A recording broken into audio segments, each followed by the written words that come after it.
திருவாரூர் மாவட்டம் திருத்துறைப்பூண்டி அருகே கீழாந்தி வடிகால் வாய்க்காலில் 45 வயது மதிக்கத்தக்க சுப்பிரமணியன் என்பவர் தலையில் கல்லால் அடித்து கொலை செய்யப்பட்டு கிடந்திருக்காரு.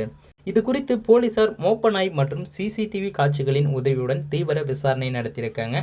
அதில் உயிரிழந்த சுப்பிரமணியனும் தஞ்சாவூர் மாவட்டத்தைச் சேர்ந்த சந்திரசேகர் என்பவரும் கடைசியாக ஒன்றாக சென்றது தெரிய வந்திருக்கு. சந்திரசேகரை பிடித்து விசாரித்த போது இந்த மரணத்தின் பின்னணியில் இருந்த திடுக்கிடும் உண்மைகள் வெளியே வந்திருக்கு. அதாவது பார்த்தீங்கன்னா, சுப்பிரமணியனின் மனைவி இந்திராவுக்கும் அவரது உறவினரான சந்திரசேகருக்கும் இடையே கள்ள தொடர்பு இருந்திருக்கு.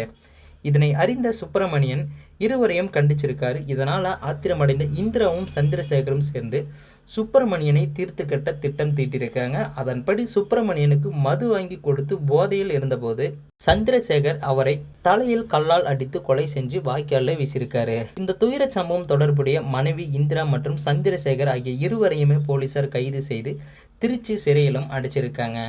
கள்ளக்காதலுக்காக தனது கணவரையே கொலை செய்த இந்த பெண்ணுக்கு என்ன மாதிரி ஒரு தண்டனை கொடுத்தா தகுந்ததாக இருக்குன்றதை மறக்காமல் கமெண்ட்டில் சொல்லுங்கள்.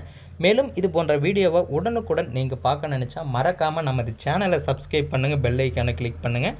அப்போ தான் டெய்லி நம்ம போடக்கூடிய வீடியோ உங்களுக்கு உடனுக்குடன் நோட்டிஃபிகேஷனாக வந்து சேரும்.